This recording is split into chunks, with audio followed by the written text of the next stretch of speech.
ครับผมวันนี้เลยมาเยี่ยมคุณป้าอย่างนะครับบุญน่านน้อยคำยางบุญนานบุญนานน้อยน้อยคำยาง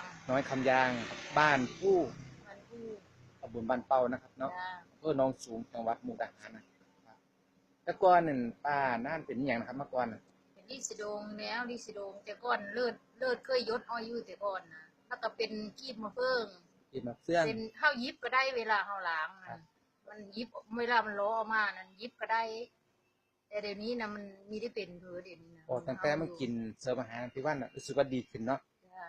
ระบบขับถ่ายแบบป้าดีอยู่ดีอยู่เข้าใจเลยครับแต่ก่อนล่ะแต่ก่อนกินแต่เสริมก่อนอาหารนั้นทายเนี่ยแต่ก่อนนะทายยากทายเนี่ย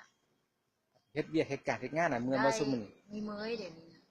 นะครับธรเนาะรมดาธรรมดาแต่ว่าร่างกายเปลี่ยนแปลงหลายขึ้นนะครับเนาะ แม่นอยู่ครับอยากให้คุณปานฝาก